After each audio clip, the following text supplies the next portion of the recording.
Hello दोस्तों, मैं आशीष यादव स्वागत करता हूँ आप सभी की आपके अपने यूट्यूब चैनल पाई क्लासेस पे। दोस्तों, आज हम बात करेंगे क्लास 10 का साइंस का most VVI objective question answer के बारे में, जो कि आपके मैट्रिक बोर्ड परीक्षा के लिए काफ़ी महत्वपूर्ण साबित होगा। तो अगर आप मैट्रिक बोर्ड परीक्षा देने वाले हैं तो इस वीडियो को बिना स्किप किए हुए एक बार शुरू से अंत तक जरूर देखिएगा, क्योंकि इस क्लास में हम जो क्वेश्चन लेकर आए हैं वो सभी आपके मैट्रिक बोर्ड परीक्षा के लिए गेस क्वेश्चन है। यानी पाई क्लासेस द्वारा जो बुक निकाला गया था उससे गेस महत्वपूर्ण ऑब्जेक्टिव क्वेश्चन लाया गया है। ये आपके मैट्रिक बोर्ड परीक्षा में इसमें से आएगा तो आएगा। 100% गारंटी है कि इसमें से 10 से 20 प्रश्न आपको हमेशा पूछे जाते हैं और इस बार भी आएगा। तो वीडियो बहुत ही इंपॉर्टेंट होना, वीडियो को बिना मिस किए हुए एक बार शुरू से अंत तक जरूर देखिएगा, ताकि आपको एक एक प्रश्न का आंसर याद हो सके। अगर इसका पीडीएफ आप डाउनलोड करना चाहते हैं तो पीडीएफ आपको टेलीग्राम में प्रोवाइड किया जाता है। टेलीग्राम में आप ज्वाइन हो जाइए, लिंक आपको डिस्क्रिप्शन में मिल गया है। आप वहां से जाके भी ज्वाइन हो सकते हैं या फिर सर्च कर सकते हैं पाई क्लासेस टेलीग्राम ऐप पे। अगर इसका पीडीएफ या फिर लाइव टेस्ट देना चाहते हैं, अगर आप क्लास 10 का लाइव टेस्ट देना चाहते हैं, ऑल ओवर बिहार के यहाँ पे स्टूडेंट लोग टेस्ट दे रहे हैं, 500-600 प्लस डेली आते हैं और टेस्ट देते हैं पाई क्लासेस एप्लीकेशन पे। तो आप भी डाउनलोड करिए, अब प्रतिदिन अपना तैयारी का लेवल चेक करिए पाई क्लासेस एप्लीकेशन पे। ऑल सब्जेक्ट का ऑब्जेक्टिव सब्जेक्टिव वहाँ पे अपलोड किया गया है। अगर आपको कोई दिक्कत या परेशानी हो तो इस नंबर में से दोनों में से किसी पे भी संपर्क कर सकते हैं। चलिए आज का सेशन स्टार्ट करते हैं। सेशन को अभी तक लाइक नहीं किया है तो लाइक कर दीजिए, और जो पहली बार आए हैं चैनल पे, चैनल को सब्सक्राइब करके साथ में बेल आइकन को प्रेस करना ना भूलिएगा, ताकि इसी प्रकार का नोटिफिकेशन आपको हमेशा मिलती रहे। आज का पहला प्रश्न है दोस्तों, अमलगम एक मिश्र धातु है जिसमें एक धातु हमेशा रहता है। बहुत ही इंपॉर्टेंट क्वेश्चन है, पूछा गया प्रश्न है। कह रहा है अमलगम एक मिश्र धातु है जिसमें एक धातु हमेशा रहता है। कौन रहता है? कॉपर, सिल्वर, पारा या फिर सोना। तो याद रखिएगा, इसका आंसर जो हो जाएगा ऑप्शन नंबर सी हो जाएगा, पारा। अमलगम जो होता है दोस्तों, यह एक मिश्र धातु होता है और अमलगम पारे का मिश्र धातु है। यानी अमलगम जो है पारे का मिश्र धातु है, इसलिए इसमें हमेशा पारा रहता है। इसका आंसर ऑप्शन नंबर सी हो जाएगा। अगले प्रश्न की ओर चलते हैं। अगला प्रश्न आज का है, निम्न में से कौन सा पदार्थ ऑक्सीजन से संयोग नहीं करता? निम्न में से कौन सा पदार्थ है जो ऑक्सीजन से संयोग नहीं करता है, यानी अभिक्रिया नहीं करेगा? ऑप्शन ए है तांबा, ऑप्शन बी है गोल्ड, ऑप्शन सी है जिंक, ऑप्शन डी है पोटेशियम। गोल्ड कहने का मतलब कि यहाँ पे सोना कह रहा है, तो याद रखिएगा इसका आंसर ऑप्शन नंबर बी हो जाएगा, सोना। निम्न में से कौन सा पदार्थ ऑक्सीजन से संयोग नहीं करता है? तो सोना। सोना एक ऐसी पदार्थ है दोस्तों जो कि ऑक्सीजन से संयोग नहीं करेगा। तांबा, जिंक, पोटेशियम, ये तीनों है जो कि ऑक्सीजन से संयोग कर लेगा। अगला जो प्रश्न आज का है वह है, विद्युत घंटी किस प्रभाव पर कार्य करती है? विद्युत घंटी किस प्रभाव पर कार्य करती है? बहुत ही इंपॉर्टेंट क्वेश्चन है। ऑप्शन ए दिया गया है ऊष्मीय प्रभाव, ऑप्शन बी है रासायनिक प्रभाव, ऑप्शन सी है चुंबकीय प्रभाव, ऑप्शन डी है इनमें से कोई नहीं। तो याद रखिएगा इसका आंसर जो हो जाएगा ऑप्शन नंबर सी हो जाएगा, चुंबकीय प्रभाव पे। विद्युत घंटी जो होती है, यह विद्युत घंटी जो होती है यह विद्युत धारा के चुंबकीय प्रभाव पे कार्य करती है। यानी इसका आंसर ऑप्शन नंबर सी हो जाएगा। अगले प्रश्न की ओर चलते हैं। अगला प्रश्न है, लघु पतन के समय परिपथ में विद्युत धारा का मान होता है। बहुत ही इंपॉर्टेंट प्रश्न है। लघु पतन के समय विद्युत परिपथ में विद्युत धारा का जो मान होता है वो कितना होता है? तो आप जानते हैं कि बहुत अधिक बढ़ जाता है। इसका आंसर ऑप्शन नंबर सी हो जाएगा, क्योंकि दोस्तों देखिए विद्युत परिपथ जो होता है उसमें लघु पतन क्यों होता है? लघु पतन होने का रीज़न है उसमें जो धारा है, यानी विद्युत धारा जो है, यानी इसका करंट जो है वो इतना बढ़ जाता है, इतना बढ़ जाता है कि शॉर्ट सर्किट हो जाता है। यानी शॉर्ट सर्किट के कारण ही जब धारा बढ़ जाती है, धारा का मान अत्यधिक बढ़ जाता है, जिसके कारण विद्युत परिपथ में शॉर्ट सर्किट उत्पन्न होता है। यानी इसका right answer option number C हो जाएगा।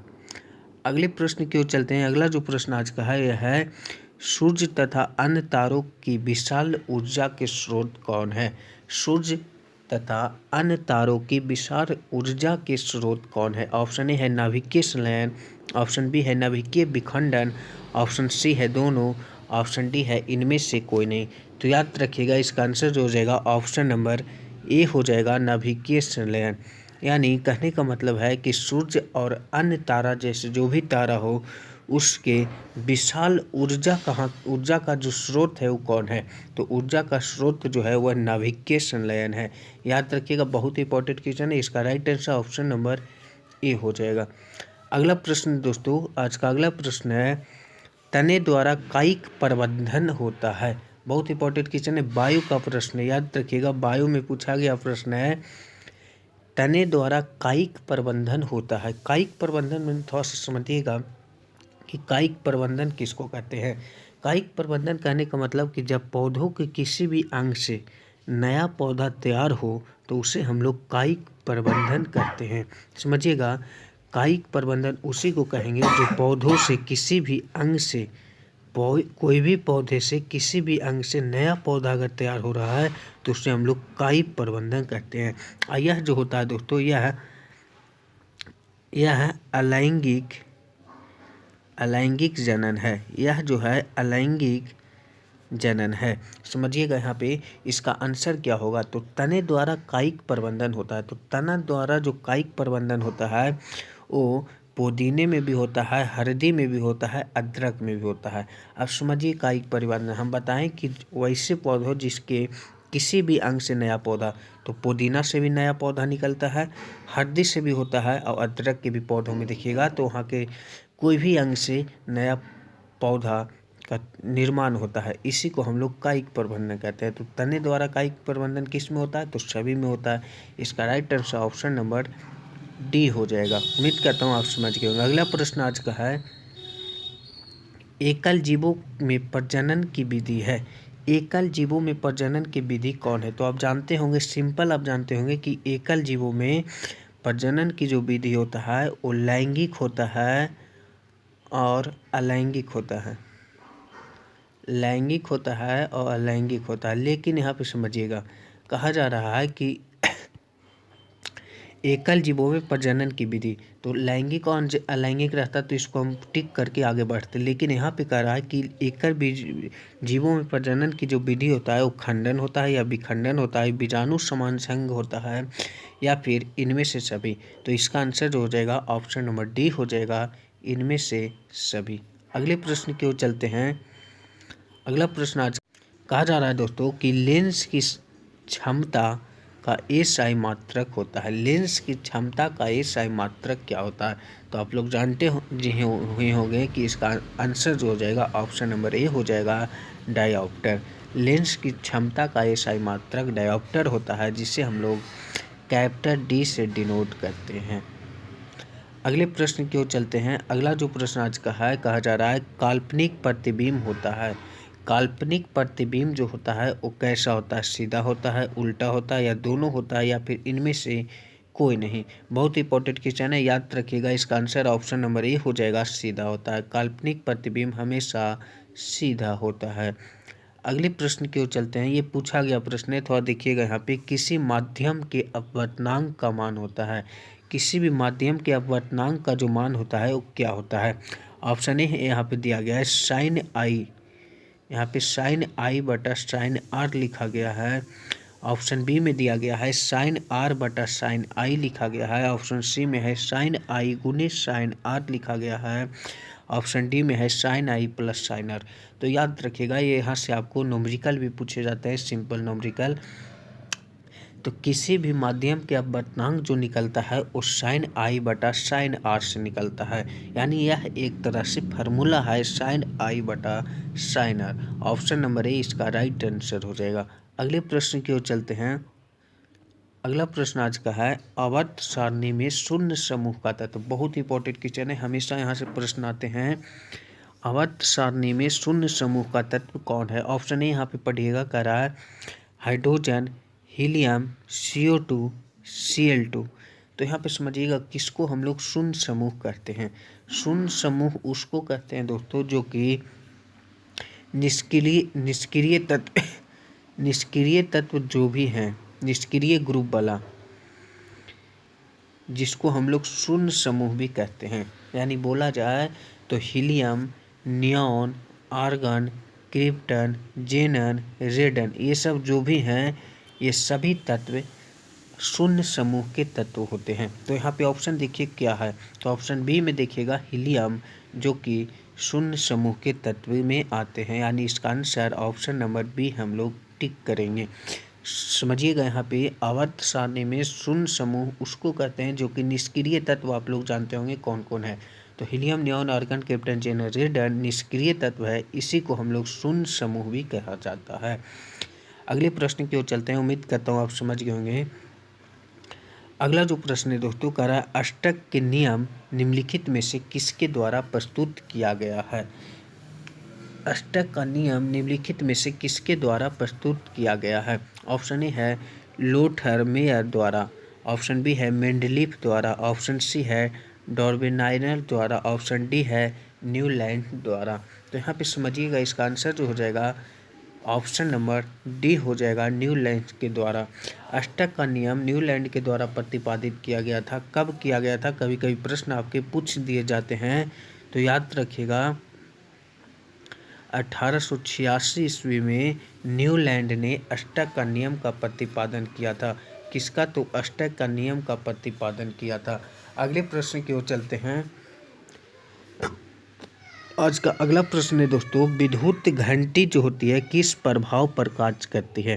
विद्युत घंटी जो होती है वो किस प्रभाव पर कार्य करती है। ऑप्शन ए है ऊष्मीय प्रभाव, ऑप्शन बी है रासायनिक प्रभाव, ऑप्शन सी है चुंबकीय प्रभाव, ऑप्शन डी है इनमें से कोई नहीं। बहुत इंपॉर्टेंट क्वेश्चन है, याद रखिएगा। बताया गया प्रश्न है कि विद्युत घंटी जो होती है वो विद्युत धारा के चुंबकीय प्रभाव पे कार्य करती है। अभी इसको हम आंसर बताए थे। अगले प्रश्न की ओर चलते हैं। कहा जा रहा है कि विद्युन्मय तार किस रंग का होता है। विद्युन्मय तार जो होती है वो किस रंग का होता है, तो याद रखिएगा इसका आंसर ऑप्शन नंबर बी हो जाएगा, लाल। विद्युन्मय तार जो होती है वह किस रंग की होती है, तो लाल की रंग की होती है। इसका आंसर ऑप्शन नंबर बी हो जाएगा। अगले प्रश्न की ओर चलते हैं। अगला प्रश्न आज का है टिहरी बांध का निर्माण किस प्रदेश में किया गया। टिहरी बांध का निर्माण किस प्रदेश में किया गया। ऑप्शन ए है उत्तर प्रदेश, ऑप्शन बी है उत्तराखंड, ऑप्शन सी है राजस्थान, ऑप्शन डी है मध्य प्रदेश। बहुत इंपॉर्टेंट क्वेश्चन है, यहाँ समझिएगा।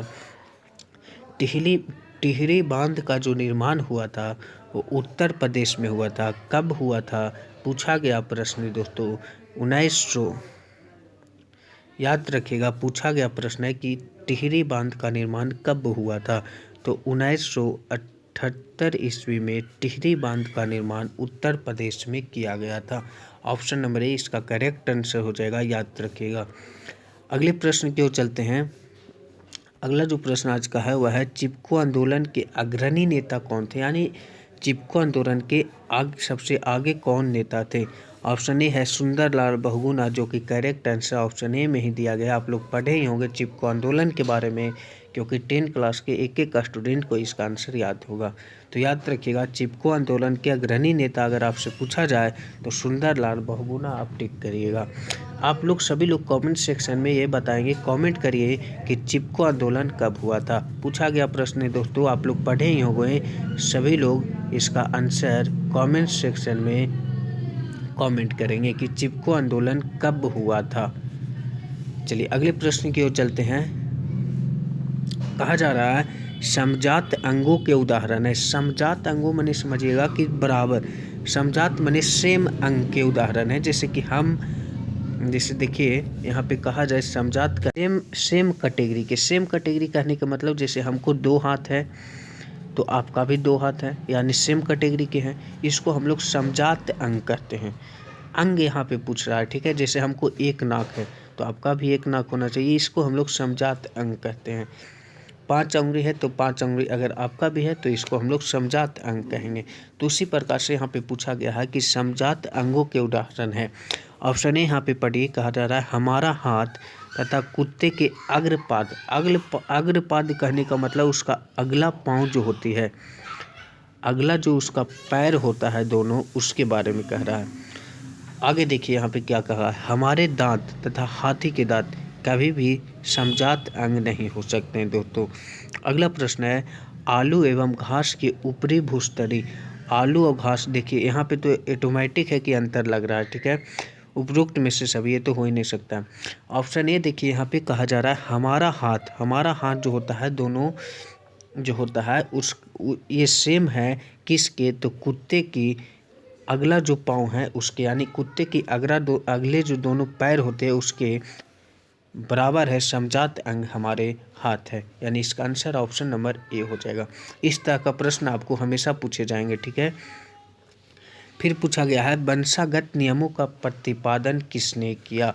बहुत ही इंपॉर्टेंट क्वेश्चन है, बायो का क्वेश्चन है कि वंशागत नियमों का प्रतिपादन किसने किया। तो याद रखिएगा इसका आंसर जो हो जाएगा ऑप्शन नंबर डी हो जाएगा। ग्रेगर डॉन मेंडल के द्वारा वंशागत नियमों का प्रतिपादन किया गया था। इसका आंसर ऑप्शन नंबर डी होगा। अगले प्रश्न की ओर चलते हैं। कह रहा है, जैव विकास को सर्वप्रथम किसने समझाया। जैव विकास को सर्वप्रथम किसने समझाया था। तो याद रखिएगा आंसर लैमार्क ने समझाए थे। जैव विकास को सर्वप्रथम समझाने वाले व्यक्ति लैमार्क थे। अगले प्रश्न की ओर चलते हैं। आज के लिए लास्ट प्रश्न है। सभी लोग कमेंट सेक्शन में बताएंगे कि 20 प्रश्न में से कितना का आंसर आपको याद था। कहा जा रहा है, जीवाश्म ईंधन का उदाहरण।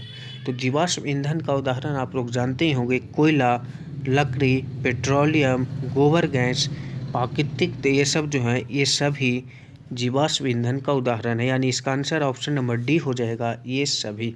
आप लोग कमेंट सेक्शन में सभी लोग बताएंगे कि 20 प्रश्न में से कितना का आंसर आपको याद था। सभी लोग कमेंट सेक्शन में कमेंट करेंगे। अगर आपको कोई दिक्कत या परेशानी हो तो कमेंट सेक्शन में पूछ सकते हैं, उसका रिप्लाई आपको तुरंत दिया जाएगा, या फिर आपको नंबर भी दिया गया उस पर भी संपर्क कर सकते हैं अगर आपको कोई दिक्कत या परेशानी हो तो।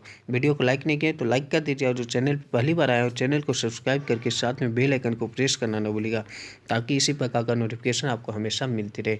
चलिए आज का सेशन यहीं तक, फिर मिलेंगे अगले सेशन में। जय हिंद, जय भारत।